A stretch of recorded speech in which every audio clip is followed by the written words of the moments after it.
Good morning. Shri કન્યા primary વિદ્યાલય, ધોરણ 8, વિષય ગણિત. હવે આપણે જોઈએ ચેપ્ટર નંબર 15, આલેખનો પરિચય. બરાબર, ચેપ્ટર નંબર 15 આલેખનો પરિચય. આલેખ છે એ તમારે ક્યાં આપણે ગ્રાફ પોથી લેવડાવેલ છે. બરાબર, ધોરણ 8માં આપણે પ્રથમ સત્રમાં આમાં થોડા ઘણા દાખલા કરી ગયેલા હતા ચેપ્ટર 5માં. હવે જોઈએ અર્ચિતની તમારે ગણિત પોથી લીધેલી જ છે પ્રથમ સત્રની. બરાબર, એમાં પાછળના ભાગમાં તમારે આ 15મા ચેપ્ટરના દાખલા કરવાના છે. જુઓ, એમાં તમે જોઈ શકો છો 15મું ચેપ્ટર આલેખનો પરિચય. હવે એમાં તમારો આલેખ 25 થી ચાલુ થશે. ઉદાહરણ નંબર 1. હવે એમાં આપણે જોવાનું છે નીચે આપેલા કોષ્ટક પરથી દ્વિલંબ આલેખ તૈયાર કરવાનો છે. બે લંબ એક સરખા આલેખ તૈયાર કરવાના છે. એમાં તમને ફળ આપ્યા છે કેરી, સફરજન, નારંગી, પપૈયા અને કેળા. સોમવારે કેટલું વેચાણ થયું અને કેટલું વેચાણ છે મંગળવારે થયેલું છે એવું આપણને કહે છે. તો બધા દરરોજ અલગ અલગ વેચાણ થયેલા છે. એટલે પ્રમાણમાં વાય અક્ષ, વાય અક્ષ એટલે કોને કહેવાય? ઊભી જે સીધી લીટી છે એ વાય અક્ષ ઉપર 1 સેમીએ 5 કિગ્રા ફળ લેવાના છે. 5 સેમી એટલે અંદર જુઓ નાના નાના 5 ખાના આવે છે. બરાબર, એટલે એને 1 સેમી આપણે કેટલા લઈશું? 5 કિગ્રા, એટલે 5, 10, 15, 20 એ રીતે. તો આપણે ગ્રાફ જોઈએ. હવે જો તમે ગ્રાફ જોવો છો, બરાબર, હવે ગ્રાફમાં તમને દર્શાવેલું છે 0, 5, 10, 15. પછી જુઓ આ બાજુ તમને છે 0, 5, આજે 10, 15, આ 20, એ તમને બધું દર્શાવેલું છે. 25, 30, 35 એ તમારે એ બાજુ લખવાનું છે નહીં. તમે લખશો કઈ બાજુ? આ બાજુ. બરાબર, એટલે તમારે અહીંથી કાઉન્ટ કરવાનું રહેશે. અહીંથી તમે 0 લખશો, પછી અહીંયા 5, અહીંયા 10, અહીંયા 15, અહીંયા 20, અહીંયા 25 અને અહીંયા 30. આ રીતનો તમારો ગ્રાફ થશે. બરાબર, અહીંયા 35. આ રીતનો તમારે ગ્રાફ દોરવાનો રહેશે. એને મોટા ખાના છે આમાં દોરેલા, પણ આપણે મોટા ખાના નથી. આપણે જોઈએ તો વચ્ચે નાની નાની 5 લીટી આપણે એ રીતની છે. બરાબર, એ પછી જોતું જવાનું છે કેરી કેટલાય અટકે છે. તો કેરી જોઈ શકો છો. આપણે કેરીનું વેચાણ કેટલું થયું છે તો આપણે કેરીનું વેચાણ જોઈએ તો કેરી 18, એટલે 15 ની માથે થોડું એવું આવતું હોય ત્યાં 18 કહી શકાય. બરાબર, એટલે 18 લેવાનું. તો મંગળવારે કેટલું વેચાણ થયું હતું? તો કે 23, એટલે 20 ની માથે ના લીટા આવતા હોય ત્યાં સુધી લઈ જાવ એટલે આપણે કેરીનું થયું. ત્યાર પછી જોઈએ સફરજન. સફરજન કેટલા વેચાણ? તો કે 8 નંગ, એટલે 10 થી અંદરમાં તમે લ્યો ત્યારે તમારા 8 નંગ થાય. હવે એ જ રીતે તમે જોઈ શકો છો સફરજન. સફરજન છે એક્ઝેક્ટ 10 વેચાય છે, તો 10 લ્યો ગ્રાફ. ત્યાર પછી આપણે જોઈએ નારંગી.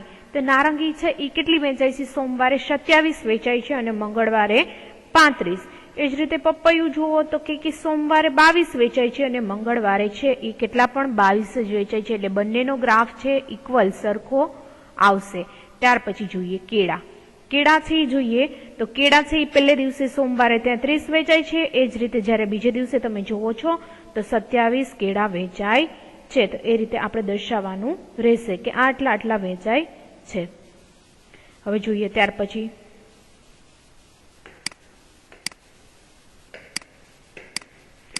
પછીનો હવે ગ્રાફ નંબર બીજો, આલેખ નંબર 26, ઉદાહરણ નંબર 2. ટેલિવિઝનની જુદી જુદી ચેનલ જોનારા લોકોની માહિતી ટકામાં નીચે દર્શાવેલ છે. માહિતીનો પાઈ ચાર્ટ તૈયાર કરવાનો છે. બરાબર, હવે એમાં તમને કહે છે કે કોને કોને કેટલી કેટલી કરી છે. તો હવે આપણે જોતા જોઈએ ચેનલ અને એની ટકાવારી. હવે તમને સામે એમ કે છે વૃત્તાંશ કોણ દર્શાવવાનો છે. તો આપણે જોતા જઈએ કે ક્યાં ક્યાં કેટલું કેટલું છે. જોઈએ તો શું કહે છે? ચેનલમાં મનોરંજન, જ્ઞાનવર્ધક, સમાચાર અને રમત ગમત, એ ચારેયનો તમારે શું કરવાનો છે? પાઈ ચાર્ટ દોરવાનો છે. પાઈ ચાર્ટ એટલે તમને એમ થાય કે પાઈ ચાર્ટ એટલે મેડમ શું દોરવાનું કે છે? તો ગોળ જે આપણે આગળના જે તમે ચેપ્ટર ભણ્યા હતા એમાં આપણે પાઈ ચાર્ટ દોરેલો હતો. તો આમાં પણ આપણે માહિતીનો પાઈ ચાર્ટ જોશું કે કઈ રીતે છે. બરાબર છે.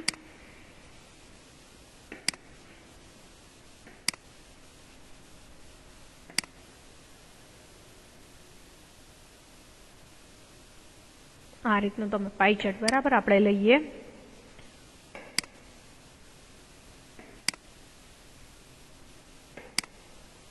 બરાબર, હવે પાઈ ચાર્ટમાં તમે જોઈ શકો છો. પાઈ ચાર્ટમાં આપણે વચ્ચેથી લેશું તો વચ્ચે તમે ડોટ લઈ અને ત્યાંથી જુઓ તો મનોરંજન છે એ કેટલા ટકા થાય છે? તો કે મનોરંજન છે એ મનોરંજન ગમે કોઈ પણ વસ્તુનું મનોરંજન કરે છે, કોઈ પણ એક્ટિવિટી કરે છે મનોરંજન, તો કેટલું કરે છે?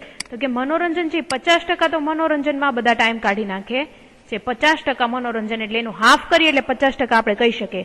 પછી રમત ગમતમાં કેટલો ટાઈમ કાઢે છે? તો કે 25% છે એ રમત ગમતમાં ટાઈમ કાઢી નાખે છે. ત્યાર પછીનો જોઈએ તો કે સમાચારમાં 15% અને જ્ઞાનવર્ધકમાં કેટલા કાઢે છે? તો કે 10%. બરાબર. આ રીતનો આપણે એનો ચાર્ટ દર્શાવી શકીએ. હવે એને આપણે દર્શાવીએ. જુઓ, હવે જુઓ તો આ શેનો છે? તો કે મનોરંજનનો. કેનો? મનોરંજન કેટલા ટકા કરે છે? તો કે 50% મનોરંજન કરે છે. ત્યાર પછી તમે જુઓ તો કે આપણે જોયું રમત ગમત. રમત ગમતમાં કેટલો ટાઈમ કાઢે છે? તો કે 25% રમત ગમતનો ટાઈમ કાઢી નાખે છે. ત્યાર પછી જોઈએ સમાચાર. સમાચારની અંદર કેટલો ટાઈમ કાઢે છે? તો કે 15% છે એ સમાચારની અંદર ટાઈમ કાઢે છે. જ્યારે જોઈએ જ્ઞાનવર્ધક. બરાબર. જ્ઞાનવર્ધકમાં કેટલો? તો કે 10% ટાઈમ કાઢે છે. એ રીતે આપણે એને દર્શાવી શકીએ કે આ લોકો છે એ આટલો ટાઈમ અહીંયા કાઢે છે. હવે આપણે ત્યાર પછીનો ગ્રાફ જોઈએ. આલેખ નંબર 27, ઉદાહરણ નંબર 3. જોતા જાઓ. ઉદાહરણ તમને તમારી પાઠ્યપુસ્તકમાં પણ આપેલા છે, પણ આપણે સાથે સાથે તો પણ જોશું.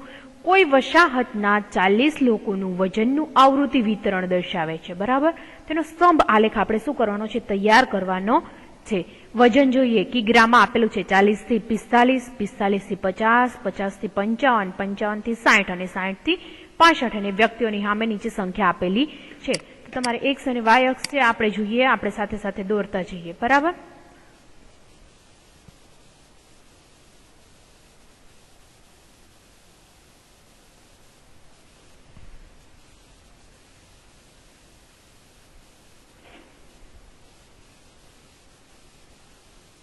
તો આપણે લઈએ પેલા ક્યાંથી 40 થી દોરવાનું ચાલુ કરશું. બરાબર. એક એક કોષ્ટક તમારે લેતું જવાનું છે.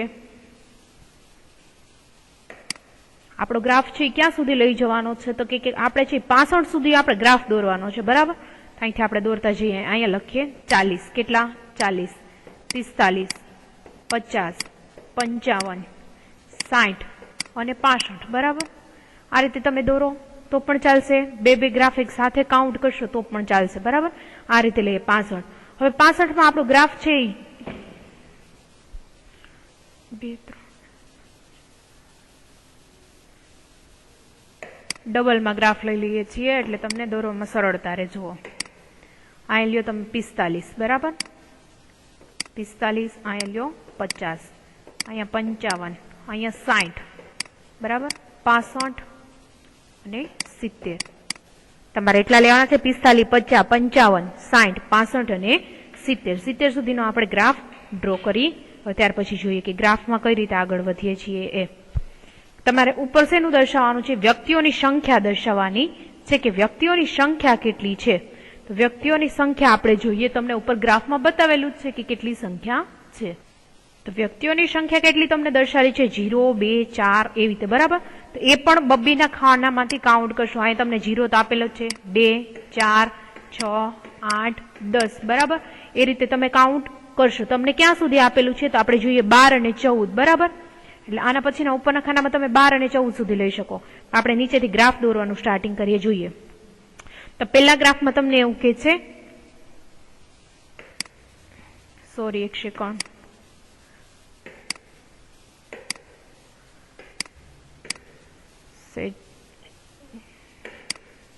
તમારે 40 થી સોરી આપેલો છે ગ્રાફ. બરાબર. એટલે અહીં તમારે 40 લેવા પડશે. 45, પછી અહીંયા 50, 55, 60, 65 અને અહીંયા 70 આવશે. બરાબર.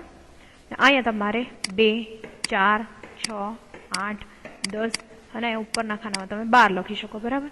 તમારો ગ્રાફ તમે 40 થી ચાલુ કરો તો 40 થી 45 વર્ષના કેટલા લોકો છે? તો કે 4 જણા. કેટલા છે? 4. એટલે તમારે 40 થી 45 ના ગ્રાફમાં આ રીતે આપણે કરીએ. અહીંથી તમે કલર કરતા જાઓ એટલે 40 થી 45 ના કેટલા છે? 4 જણા. તો 4 અહીંયા આવી જાય એટલે ત્યાં ગ્રાફ છે એનો શું થશે? ફિલઅપ કરી દેવાનો. આ તમારો આખો એક ગ્રાફ થઈ ગયો 40 થી 45 નો. ત્યાર પછી જોઈએ 45 થી 50 વર્ષની ઉંમરના કેટલા છે? તો કે 12 જણા. કેટલા છે? 12 જણા. તો આપણે 12 જણામાં જોઈએ તો 12 જણામાં પાછો 45 થી અહીંથી જ બાજુમાંથી ગ્રાફ દોરવાનો ચાલુ કરી દેવાનો છે. બરાબર. ક્યાં આડાવડું જવાનું નથી. અહીંથી તમારો ગ્રાફ સ્ટાર્ટ કરી દેવાનો આ જ્યાં તમારા 12 પૂરા થાય છે ત્યાં સુધીનો તમારે ગ્રાફ છે એ લઈ લેવાનો રહેશે, ડ્રો કરવાનો, બરાબર. એ રીતે આપણે ગ્રાફ આ ડ્રો કરી લઈએ. ત્યાર પછી આપણે જોવાનું છે 50 થી આપણને 55 સુધીમાં કેટલા કે છે. 50 થી 55 સુધીમાં કેટલા છે તો કે 50 થી 55 સુધીમાં તમને આપણે જોઈએ 50 થી 55 માં કેટલા તો કે 13 જણા. હવે 13 જણા તમારે દર્શાવવા હોય તો કઈ રીતે કરી શકાય? 12 નો ગ્રાફ છે, 12 ની માથે થોડું તમારે લેવું પડશે. શું કરવું પડશે? આપણે 12 નો ગ્રાફ દોર્યો પણ 12 ની માથે છે ને થોડુંક એવું મેઝર લેવું પડશે, થોડું એવું માપ ફેરવવું પડશે. જોઈએ અહીંથી તમે ચાલુ કરો છો એટલે તમારો ગ્રાફ છે એ તમને ઓલરેડી કે છે કે 12 થી ઉપર એટલે અહીં જ્યાં 13 જેવું તમને દેખાય ત્યાં 13 સુધી લઈ લેવાનો રહેશે. ત્યાં સુધી તમે આખો ગ્રાફને વ્યવસ્થિત ડ્રો કરવાનો, અંદર કોઈ પણ પેટર્ન કરવાની રહેશે, ડિઝાઇનથી ફિલઅપ કરવાનો રહેશે. ખોટા વધારાના લીટોડા પણ નથી કરવાના. હવે ત્યાર પછી જોઈએ 55 થી 60 વચ્ચેનો ગ્રાફ. તેમાં કેટલા 55 થી 60 વચ્ચે કેટલા છે તો કે 6 જણા છે, બરાબર. 55 થી 60 ની વચ્ચે 6 જણા છે. તો જોઈએ 6 નો ગ્રાફ કેટલા ચાલુ થાય છે તો કે 2 આ 2 4 અને અહીંયા 6, બરાબર. તો 6 નો ગ્રાફ છે અહીંયા કમ્પ્લીટ થઈ જશે તમારો. તો આ રીતે તમારે ગ્રાફમાં કલર કરવાનો રહેશે. ત્યાર પછી જોઈએ 60 થી 65. 60 થી 65 ની અંદર કેટલા છે તો કે 5 જણા છે. કેટલા? 60 થી 65 ની અંદર તમે જોઈ શકો છો એવું કે છે કે 5 જણા છે. તો આપણે 5 જણા જોઈએ. અહીંથી તમે ચાલુ કરો એટલે આ કેટલા થયા 2 ના 2 4 અને 5 નું કે છે એટલે અહીંયા સુધીનો તમારો ગ્રાફ આવશે, બરાબર.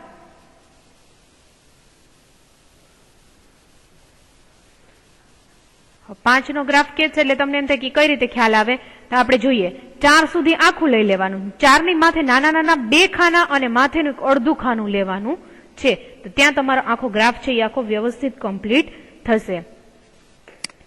આપણે ત્યાર પછીનો ગ્રાફ જોઈએ. આલેખ નંબર 28, ઉદાહરણ નંબર 2. આલેખ નંબર 28 અને ઉદાહરણ નંબર 2 માં તમને શું કે છે તો આપણે જોઈએ ઉદાહરણ નંબર 2. ઉદાહરણ 2 ની અંદર તમને આપેલું છે એક કાર શહેર P થી Q તરફ યાત્રા કરે છે. બંને શહેર વચ્ચે અંતર 350 કિલોમીટર છે. નીચેની આકૃતિમાં આપેલ આલેખ છે જુદા જુદા સમયે કાર અને શહેર વચ્ચે P નું અંતર આપેલું છે. આપણને અલગ અલગ અંતર આપેલું છે એટલે આપણે અલગ અલગ અંતર પ્રમાણે જોઈએ. તમને આપેલું છે 8, 9, 10, 11, 12, 1, 2 એવી રીતે, બરાબર. અને આલેખનો તમારે અભ્યાસ કરવાનો છે. નીચે જોઈએ બંને અક્ષો પર કઈ માહિતી આપેલી છે. કઈ કઈ માહિતી આપેલી છે બંને અક્ષ પર તો આપણે જોઈએ. હું બોલતી જઉં છું, સાથે સાથે લખતા જજો કેની કેની માહિતી આપેલી છે. તો કે એક્સ અક્ષ ઉપર કેની આપી છે તો કે સમયની, અને વાય અક્ષ ઉપર કેની આપી છે તો કે P થી અંતરની. કેની આપી છે? વાય અક્ષ ઉપર અંતરની આપી છે. કારની યાત્રા ક્યારે અને ક્યાંથી શરૂ થઈ તો કારની યાત્રા છે એ ક્યારથી શરૂ થઈ તો આપણે કહી શકીએ કારની યાત્રા ક્યારે અને ક્યાંથી શરૂ થઈ. તો કાર ક્યારે શરૂ કરી હતી તો જોઈએ કાર છે શહેર P થી યાત્રા શરૂ થઈ સવારે 8 વાગે. ક્યારે શરૂ થઈ?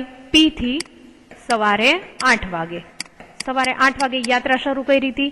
પ્રથમ 1 કલાકમાં કાર કેટલી દૂર ગઈ તો કે પ્રથમ 1 કલાકમાં કારે 50 કિલોમીટર અંતર કાપ્યું. કેટલું કાપ્યું? 50 કિલોમીટર. 2 કલાક બાદ અને 3 કલાક બાદ કાર કેટલી દૂર પહોંચી હશે એવું તમને કહે છે, બરાબર. બીજા કલાકે ક્યાં હશે કાર તો બીજા કલાકે 100 કિલોમીટર કાપ્યું હશે. બીજી કલાકે કેટલું કાપ્યું હશે? 100 કિલોમીટર. અને ત્યાર પછી એવું કે છે 2 કલાકે 100 કિલોમીટર.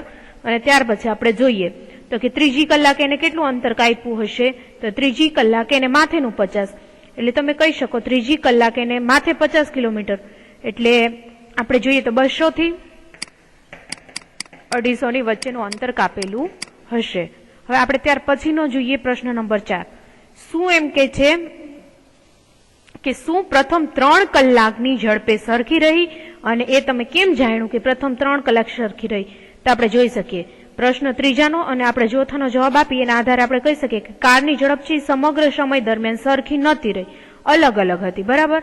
એટલા માટે આપણે એવું કહી શકીએ કે ત્રણેય કારની ઝડપ છે એ એક સરખી રહી નથી. ચોથામાં શું કે શું કાર કેટલા સમય માટે કોઈ સ્થળે ઊભી રહી તો તમારો જવાબનો તર્ક રજૂ કરો. એમ કે છે કે કાર ક્યાંય ઊભી રહી હતી તો આપણે શું કહી શકીએ કે કાર ક્યાંય ઊભી રહી તો